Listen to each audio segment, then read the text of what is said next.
Welcome to the Pitbull Patti Show. I'm your host, Patti Stuckler. We're keeping it real here with straight talk and sharing true stories that will inspire you to change your life. Are you ready for this? Because here we go.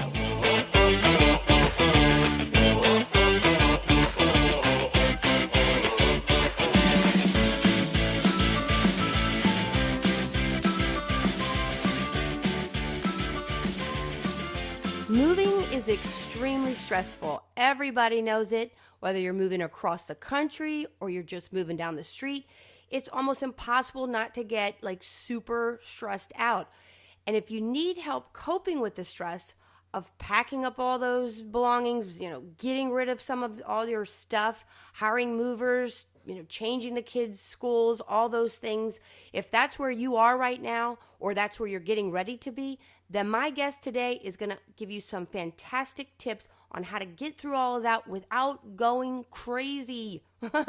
My guest is a sought-after consultant. She's worked with hundreds of people find clarity in times of real change. She's the best-selling author of To Be Determined, How to Find Clarity and Confidence in Uncertain Times. She's also done a TEDx talk, and if you're not sure what that is, you should Google it, because TEDx talks are really only done by an elite group of people that go through a huge screening process and then are asked to do a TEDx talk. So look that up. Her TEDx talk was titled Navigating Transition Fog. Welcome, Brenda Reynolds. Hi, Patti. Thanks for having me. Thanks for being here. Sure. Well, so I've got to ask you first off, this whole TEDx talk, because I'm always fascinated by these talks because they're just really good. And I know they're usually 15, 20 minutes or so. But what were you talking about with navigating transition fog?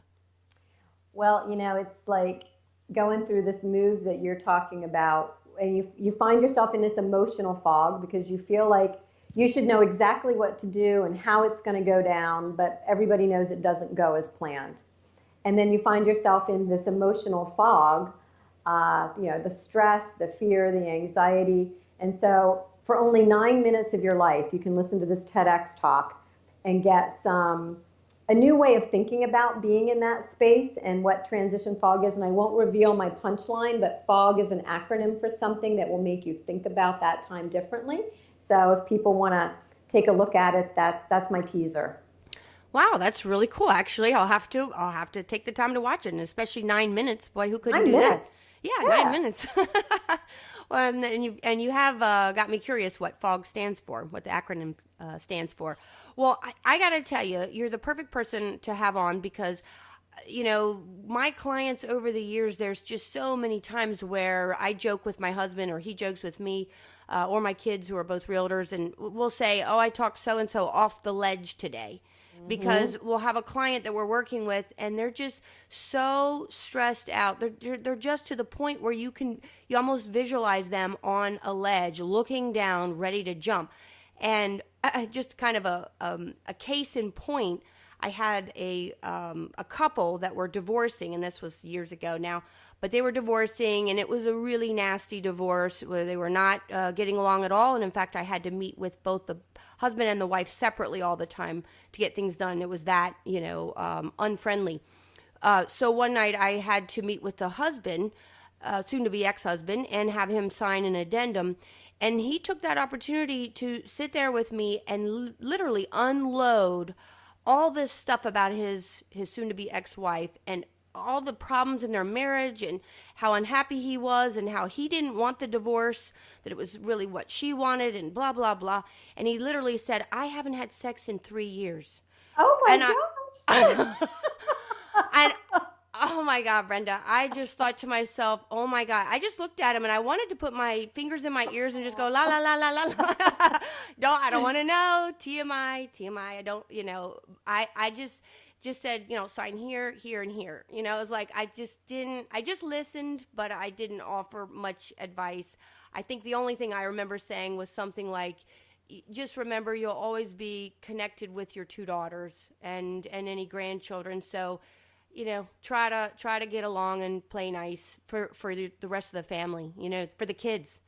But There's your opportunity though, Patty, for a side business. You say, and you can sign right here on the dotted line for my dating service that I have on the side. You can be a no. matchmaker.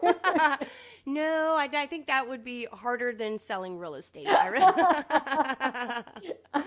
I have been one of those people on the ledge in my life too. There was one time when, oh my gosh, when was it? It was when my second son was just born. I had been in the hospital on bed rest having him. He was a preemie. We owned one house and we put it on the market and we started building a new home. And just the day after we put the big non-refundable deposit on the new home, the buyer on the other home fell through because of a home inspection, crazy home inspector who trumped something up that didn't exist. So I was owning two homes, moving into it, trying to unload one, get into another one, pack, move, had my firstborn son getting ready to go to kindergarten, a premature newborn baby on a sleep apnea monitor, and my husband lost his job. All in the same 2 weeks. Wow. So realtors are absolutely therapists. We're not always the best therapists, but we're free therapists. Yeah. Well, so why is that people get so extremely emotional, and why would someone do that why would they even find themselves in a position where they just want to unload to a relative stranger all of their personal business?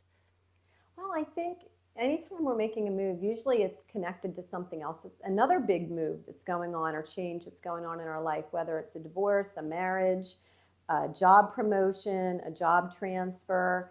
And so there's two things. We've got the change that's going on that you can map out, right? We have to put the house on the market, start packing our stuff, find a new house, move, and all of those are really tangible things and actions you can take. But the part that we underestimate is called the transition. And that's the psychological, that's the emotional part of the journey that goes along with the change that most of us have never been taught about. We don't know what that is. Mm-hmm. And there's 3 stages that we go through. And so your client was in really the very first stage of the emotional change, both with his divorce and the house. So you mean like the very first stage when things start happening and they go into a stress, a high emotion stage? Yeah, I mean, whether it's for a good reason or a bad reason that you're moving. Believe it or not, the first stage is not, yay, a new house, right? Or yay, a new life, a chance to start over. That's not our first emotion. The first stage we go through is grief, where we're letting go of the way things were and what was. So we're in grief, we're in loss, we're mourning, where we're resisting, right? And so your client was in that stage with his marriage, and he was in that stage with his move. The key is to not get stuck there. But to give yourself grace and know that if you are feeling a little sad, you're looking at that wall where you put all the little tick marks for your kids as they grew taller over the years, and you can't take that with you. Mm-hmm. You're leaving it behind. Or the neighbors, you're leaving your neighborhood and the friends that you've made. So the very first stage of the transition is sort of letting go of the way things were. And so that's why your client needed to process that. So it sounds like a healthy thing in the end, but a difficult thing emotionally. I think the first thing is to cut ourselves a break and say, oh yeah, I have to move through this. There is no shortcut around it. And then when it comes to a move, when we moved, one of the times that we moved, somebody said to me, so what are you taking with you from your old house? I'm like, what do you mean? They said, well, is there something from your yard or something that will remind you of the old house, or do you going to have it photographed and framed? But sometimes to move through the ending of what used to be, there are rituals that help us, like taking something with us or throwing a party, to say goodbye to everybody. Those are things that can actually help us with that stage. Well, it's funny because now that what popped in my head now that you said that was I'll go to settlements oftentimes where someone will dig up their Saint Joseph statue, if you're familiar with that Yes. ritual that Yes. people, a lot of sellers will do, and a lot of even buyers will put their, when they buy a home, they'll put that Saint Joseph statue, little plastic statue, and bury them in the yard. And there's all kinds of stories about whether you should put them face up or face down or pointing the neighbors or pointing the house. And Hmm. I mean, it's kind of crazy, but people do it. And I see them sometimes, they'll literally have the St. Joseph statue at settlement. So they're bringing, it sounds like Huh. what you're saying is they're bringing kind of that memory of that, the last number of years when they're selling the house and now they dig up St. Joe and they're bringing a little bit of that life with them. And just being mindful. I know when I was moving out of my one house, it was after my divorce, and I was leaving what was my dream home, and I had to let it go, and it was a very sad time. I had two friends who were helping me clean the house before I left, and boy, they gave me such a great gift. They looked at me and said, "It's time for you to leave now." And I said, "But you aren't finished cleaning. We aren't done with the cleaning." And they said, "We're going to give you the gift of not being here alone when you say goodbye to this house. So we want you to say goodbye, you leave, and we're going to stay here and close the door behind us," which was a really nice, beautiful way to support someone who was in that first stage of transition. Yeah, it sounds like it. So then what happens after that first stage? Well, you're not going to like hearing this, but and Uh-oh. you're kind of sort of in all of these stages at the same time, right? So there's like a part of you that's in stage 3, which is the new beginning, where you're like, "Yay, a new house, a new life, whatever, a new start." There's a part of you that's like sad about what you're leaving behind, and the place in between what used to be and what will be is a place called uncertainty. And it's a jumbled up place because it's uncomfortable, it's unsettled. That's where you're asking yourself, now what? But if Hmm. you are willing to hang out there long enough, it's also the place, while things are still unsettled, to get creative and say, now what do I want? Now what's possible? What's important to me in my life now? Maybe it's not a big house. Maybe it's a simpler life and I'm going to move into a townhome. And so you're kind of excited and scared and jumbled up in that stage, but it's okay. It's kind of good not to rush through it because it's where you can do some of your best thinking. Yeah, I would think that just in general, people are, most people get very afraid of change. A lot of people don't like change. It's difficult. So I guess it's no different in moving than really anything else. It's more heightened. Yeah, and Patty, so how many clients have you taken out, right? And they've given you the checklist before you went of exactly what they were looking for in a home. But it's Well, not until you go out and you start, they're in that like not really sure, where they go, well, no, wait, maybe that isn't what we want. And so often you're selling them something that was totally different or something that they said they would, that was really important to them, but this house didn't have it. Or, they settle for something different than they set out saying, mm-hmm. right? How often does that happen? That does happen a lot. Yeah, Yeah. absolutely. Yeah, it's because they're in that uncertainty stage. They're still experimenting with what's possible. Well, that makes sense because a lot of times they'll give me a list or and they'll have a picture in their mind of what they're wanting, and then by the time we get done with everything and they find the right house, it's nothing like what that Yes, list originally yes, looked like. Even exactly. the location. I mean, even things as Yeah. much as drastic as that has all changed. And what's interesting too is that sometimes I have found that people will buy a property that then it's almost like they're buying a memory. Like for example, I had a guy that he wanted a house. He and his wife, they were looking at houses, and then what I realized over time was he was really recreating his grandmother's house, and he had very fond memories of going and staying at his grandmother's house, and the types of homes he was drawn to, big old farmhouses, were much like his that memory as a child. Wow, that's fascinating. Yeah, Yeah, that was something he was still, yeah, I recreating mean, or yeah, wanted to but recreate. But it's not until you're in that kind of upside down, unsettled place where you don't really have a house. You're kind of letting go of the old one. You don't have the new one yet, where you get to dream about what's possible. And that's the beauty of that stage, even though it can be challenging. You as a realtor are working with people when they're in the uncertainty stage and in the letting goes. Well, you're working with them in every single stage, really. Mm-hmm. So it's just, I think, the realtor's therapist needs to understand that that's what their people are going through. Yeah, and it's funny because at the end, when they do finally get excited, it's very satisfying, like mission accomplished feeling that you see your client that finally gets to that point where they're excited about getting the keys and moving in, and that change in their life.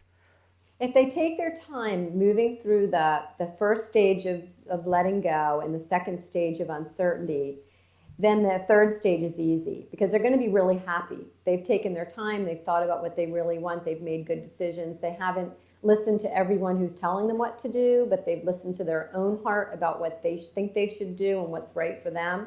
And by the time they get to stage 3, which is that new beginning, they're accepting it, they're excited, and they're good to go. So, what do you advise people when they're in the grief stage and also the transition stage, as far as how best to cope with all that emotion and all that anxiety without really losing it, and staying calm? Simple. This is the thing I tell everyone, and I really truly live my life every day by this one. But it's kind of like driving through on a foggy country road, and you know that you have to turn your low beams on because you can't see if you turn your high beams on. I think when you're going through a big change like a move, you've got to keep your low beams on, and they illuminate about 350 feet in front of you. And the way you manage your stress is to just say, okay, what are the next 1 or 2 things we need to do? Stay focused on those. Okay, now what are the next 2 things we need to do? And incrementally move yourself through a complicated change like this. And before you know it, you're on the other end of it saying, oh my gosh, how did I ever get through this? How did I ever make this big move? I mean, I downsized from a 5,000 square foot home all by myself with 2 little boys at one point. And I look back at that time and go, I don't know how I did that with everything else, running my business and everything else. But it was one step at a time. It was one next right move at a time. So that to me is the biggest stress reliever. Do you find that because there's a lot of different personality types, do you find that there are certain personalities that are that cope with transition and change and moving, all the stress of that better than other personality types? Absolutely. I mean, I do work with personality types in businesses and teams, and there are some people who I have an assistant who just moved last week, and it was really interesting to watch her because she said, everyone keeps saying to me, how are you doing? Oh my gosh, are you okay with the move? She said, I'm fine with it. I'm really excited. I kind of like getting unsettled every now and then and making a change, but she's not as typical. I think most people like to be in a settled state. So it depends on the personality type. Mm-hmm. Yeah. Well, and what about like age? Like when I'm working with clients that are older, it's definitely a different set of issues than if it's a young person, as far as all of that goes. Yeah, I think young people are still in a fluid stage of life, right? I've got a son in New York City, and he and his girlfriend is in dental school, and she's going to specialize, which means they don't know where they're going to end up. They're going to have to be moving in a year, and they'll be somewhere else. And he said, Mom, I just look at it this way. This is a time in our life where we don't have roots, and we can go to a new metropolitan area and check it out for a couple of years before we settle down and have some fun. So I think at that stage of life, yeah, that's the time to do it. We don't expect to be settled, but, I think back to your client that you talked about, who was, probably a little bit later in life because he had children, and he's in his brain thinking he should be settled.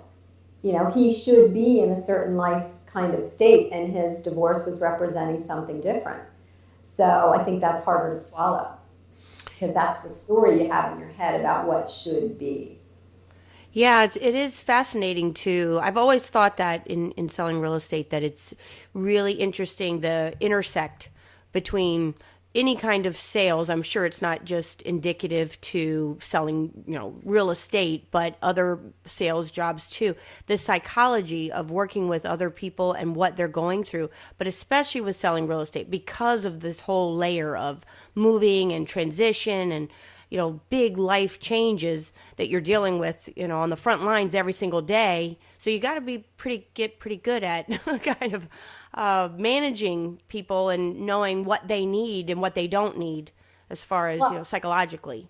I think, Patty, our egos and our self identity is attached to our homes in over here in the United States, right? Mm-hmm. So the minute you're leaving, letting go of something or moving into something different, there's sort of that question of like, what does this mean for me now?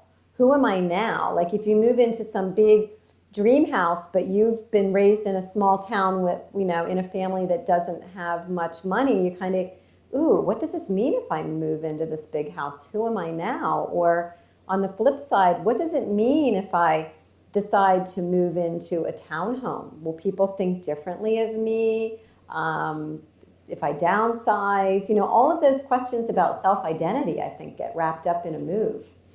Yeah, that's so true. And in fact, it's really it's kind of like the largest status symbol of who you are and your worth and all of those things all wrapped up.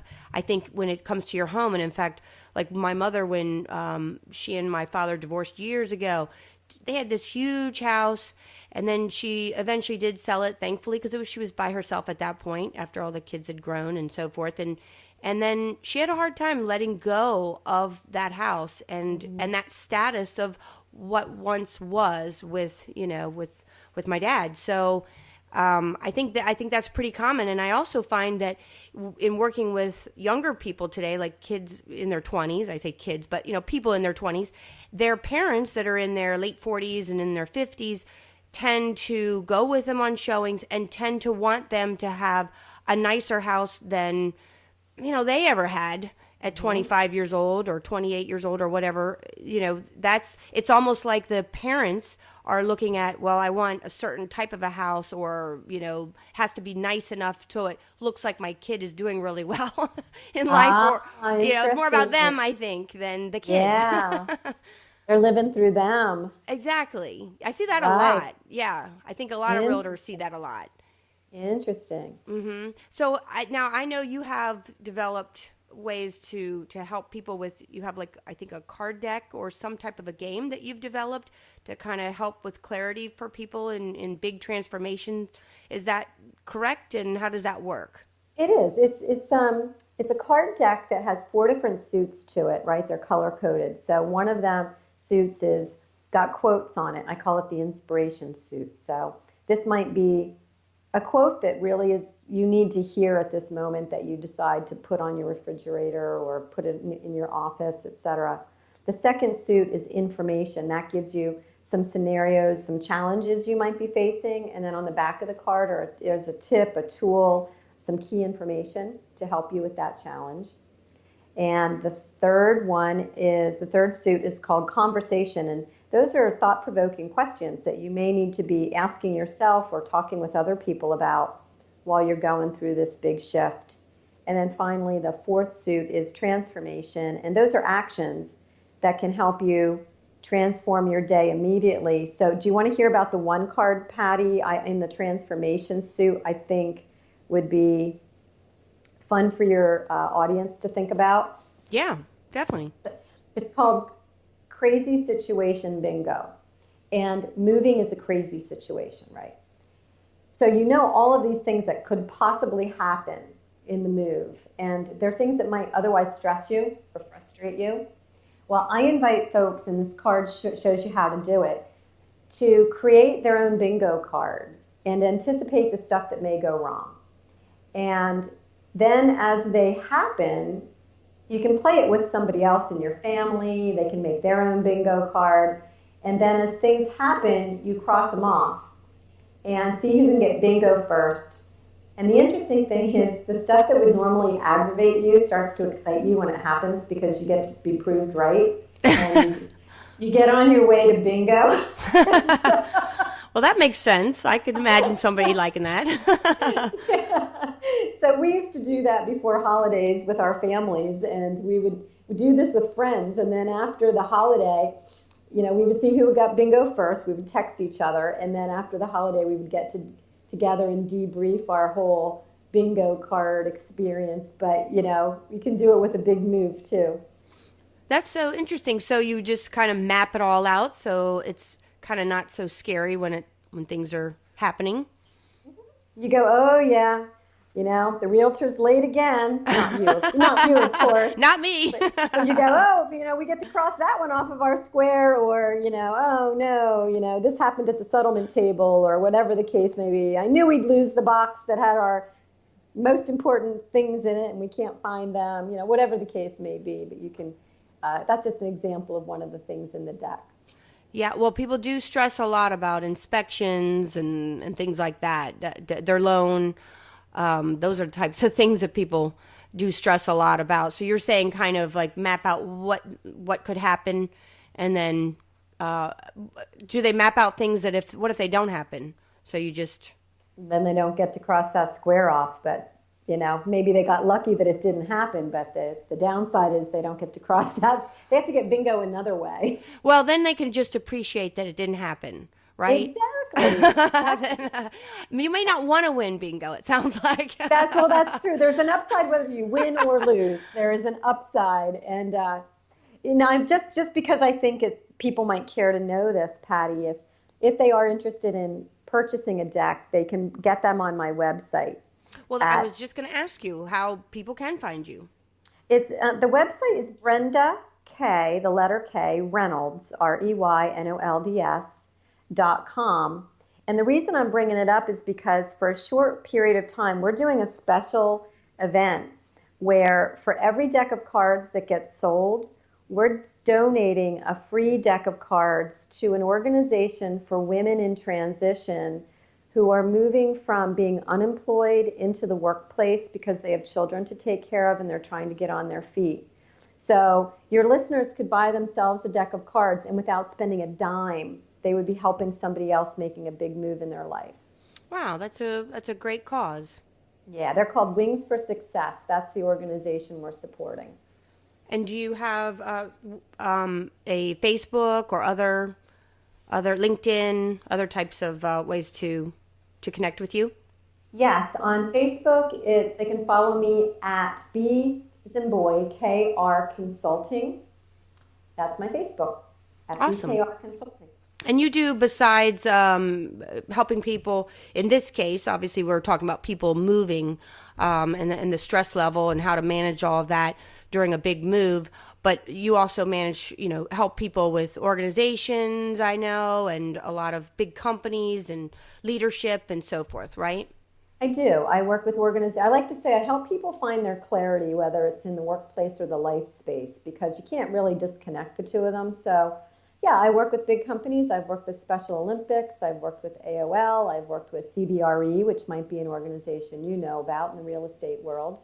And I also do executive coaching, working with teams, and one-on-one life coaching, as well as speaking. So it keeps me busy and out of trouble. Yeah, absolutely. Well, thank you so much, Brenda. You have been terrific, and I think you really gave some great insight that can help a lot of people, and I hope a lot of people check out your website, but also check out your TEDx talk, that navigating transition fog. That sounds really interesting. So I'm going to check that out myself. But yeah, so thanks so much. Patti, it was a pleasure. Thank you. And I'm still thinking you need to start that dating business. But, I'll put it on my list. How's that? Okay. And then I won't win bingo. I will not cross it off. I can have a great one. Be sure. All right. Thank you. Thank you. This wraps up this episode of the Pitbull Patti Show, where we are keeping it real in real estate. So until next time.